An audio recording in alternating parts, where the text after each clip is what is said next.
Om Shanti.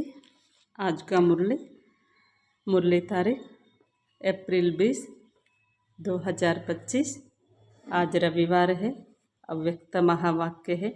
Revise तारीख जनवरी 18, 2005।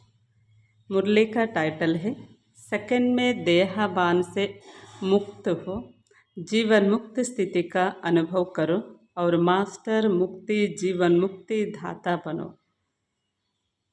ಓಂ ಶಾಂತಿ. ಬಾಬಾ ಹೇಳ್ತಾರೆ, ಇವತ್ತು ರವಿವಾರ ಆಗಿದೆ. ಪ್ರತಿ ವಾರದ ರವಿವಾರ ಅವ್ಯಕ್ತ ಮಹಾವಾಕ್ಯ ಇರುತ್ತೆ. ಅದು ರಿವೈಸ್ ಇರುತ್ತೆ. ರಿವೈಸ್ ತಾರೀಕು 2005 ಇಸ್ವಿಯಲ್ಲಿ ಜನವರಿ 18ರಲ್ಲಿ ನುಡಿಸಿರುವಂಥ ಮಹಾವಾಕ್ಯ. ಇವತ್ತಿನ ತಾರೀಕು ಏಪ್ರಿಲ್ 20, 2025. ಮುರಳಿ ಟೈಟಲ್ ಆಗಿದೆ ಸೆಕೆಂಡಲ್ಲಿ ದೇಹಾಭಿಮಾನದಿಂದ ಮುಕ್ತರಾಗಿ ಜೀವನ್ಮುಕ್ತಿ ಸ್ಥಿತಿಯ ಅನುಭವ ಮಾಡಿ ಮತ್ತು ಮಾಸ್ಟರ್ ಮುಕ್ತಿ ಜೀವನ್ಮುಕ್ತಿ ಧಾತ ಆಗ್ರಿ. ಇದರ ಬಗ್ಗೆ ಬಾಬಾ ಮಹಾವಾಕ್ಯ ತಿಳಿಸ್ತಾರೆ. आज बाप दादा चारों ओर के लक्की और लवली बच्चों को देख रहे हैं. ಬಾಪ್ ದಾದಾರವರು ಜಗತ್ತಲ್ಲಿರುವ 4 ಮೂಲೆಯಲ್ಲಿರುವ 4 ಕಡೆಯಲ್ಲಿರುವಂತಹ ಲಕ್ಕಿ ಮಕ್ಕಳನ್ನು, ಆತ್ಮೀಯ ಒಂದು ಜ್ಞಾನದಲ್ಲಿ ಲವಲೀನಾಗಿರುವ ಮಕ್ಕಳನ್ನು ನೋಡ್ತಾ ಇದ್ರು. ಹರೇಕ ಬಚ್ಚ ಸ್ನೇಹ ಮೇ ಸಮಾಯ ಹುವ, ಯಹ ಪರಮಾತ್ಮ ಸ್ನೇಹ ಅಲೌಕಿಕ ಸ್ನೇಹ ಹೈ. ಪ್ರತಿಯೊಬ್ಬ ಆತ್ಮೀಯ ಮಕ್ಕಳು ಸಹ ಪರಮಾತ್ಮನ ಒಂದು ಸ್ನೇಹದಲ್ಲಿ ಲವಲೀನ ಆಗಿದ್ದಾರೆ. ಈ ಸ್ನೇಹ ಎಂಥದ್ದು ಅಂತಾರೆ ಬಾಬಾ? ಪರಮಾತ್ಮನ ಸ್ನೇಹ, ಅಲೌಕಿಕವಾಗಿರುವಂತಹ ಸ್ನೇಹ ಇದಾಗಿದೆ. ಹಾಗೂ ಸ್ಮೃತಿ ದಿವಸ.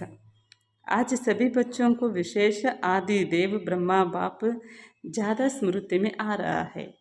18 ಜನವರಿ ಬ್ರಹ್ಮ ಬಾಬರವರ ಸ್ಮೃತಿ ದಿನ ಆಗುತ್ತೆ. ಸೊ ಆ ದಿನದಲ್ಲಿ ಬಾಬಾ ನುಡಿಸಿರುವ ಮಹಾವಾಕ್ಯ. ಅವತ್ತಿನ ದಿನ ನಾವೆಲ್ಲರೂ ಸಹ ವಿಶೇಷವಾಗಿ ಬ್ರಹ್ಮ ತಂದೆಯ ಒಂದು ಸ್ಮೃತಿಯನ್ನು ನಾವೆಲ್ಲರೂ ಸಹ ಮಾಡ್ಕೋತೇವೆ.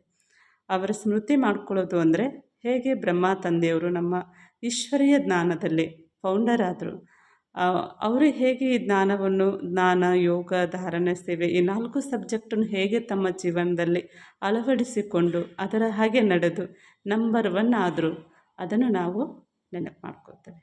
ಹಾಗಾಗಿ ಸ್ಮೃತಿ ದಿವಸ, ಬ್ರಹ್ಮ ಬಾಬರವರ ಸ್ಮೃತಿ ದಿವಸದಲ್ಲಿ ವಿಶೇಷವಾಗಿ ಬ್ರಹ್ಮ ತಂದೆ ಸಮಾನ ಆಗುವಂಥ ಒಂದು ಪುರುಷಾರ್ಥವನ್ನು ನೆನಪು ಮಾಡ್ಕೊಳ್ಳೋದು. आज का वरदान है सभी को ठिकाना देने वाले रहमदिल बाप के बच्चे रहमदिल ಭವ. ಬಾಬಾ ವರದಾನ ಹೇಳ್ತಾ ಇದ್ದಾರೆ, ಎಲ್ಲರಿಗೂ ಸಹ ಒಂದು ಸ್ಥಳವನ್ನು, ಅರ್ಥಾತ್ ಒಂದು ಅವರಿಗೆ ಹುಡುಕ್ತಾ ಇದ್ದಾರೆ, ಪರಮಾತ್ಮ ಎಲ್ಲಿದ್ದಾರೆ, ಭಗವಂತ ಯಾರು, ಯಾವ ರೂಪದಲ್ಲಿದ್ದಾರೆ ಅಂತ. ಅವರಿಗೆ ಜ್ಞಾನ ಎನ್ನುವಂಥ ಒಂದು ಒಳ್ಳೆ ಸ್ಥಳವನ್ನು ಕೊಡುವಂತಹ ದಯಾಹೃದಯಿ ತಂದೆಯ ಮಕ್ಕಳು ದಯಾಹೃದಯಿಗಳಾಗ್ರಿ. ಜಗತ್ತಲ್ಲಿ ಶಾಂತಿ ಇಲ್ಲ. ಜಗತ್ತಿನಲ್ಲಿ ಏನು ಬಯಸ್ತಾ ಇದ್ದಾರೆ, ಶಾಂತಿ, ಸುಖ, ಆನಂದ ಇದ್ಯಾವುದು ಸಹ ಇಲ್ಲ. ಅಂಥವರಿಗೆ ಒಂದು ಜ್ಞಾನ ಕೊಡಿ ಅಂತ ಪಾಪ ತಿಳಿಸ್ತಾರೆ. ದಯಾಹೃದಯಿಗಳಾಗ್ರಿ. ಸ್ಲೋಗನ್ ಯಥಾರ್ಥ ವೈರಾಗ್ಯ ವೃತ್ತಿ ಕಾ ಸಹಜ ಅರ್ಥ ಹೈ, ಜಿತನಾ ನ್ಯಾರ ಉತನಾ ಪ್ಯಾರ. ತುಂಬ ಚೆನ್ನಾಗಿ ಹೇಳ್ತಿದ್ದಾರೆ ಬಾಬಾ. ಯಥಾರ್ಥ, ಇವತ್ತಿನ ಸ್ಲೋಗನ್ ಯಥಾರ್ಥ ವೈರಾಗ್ಯದ ವೃತ್ತಿ ಸಹಜ ಅರ್ಥ. ಯಥಾರ್ಥ ವೈರಾಗ್ಯ ವೃತ್ತಿಯ ಸಹಜ ಅರ್ಥವಾಗಿದೆ. ಎಷ್ಟು ಸಾಧ್ಯನೋ ಅಷ್ಟು ನ್ಯಾರ ಪ್ಯಾರ ಆಗಿರೋದು. ಅಚ್ಚಾ. ಓಂ ಶಾಂತಿ.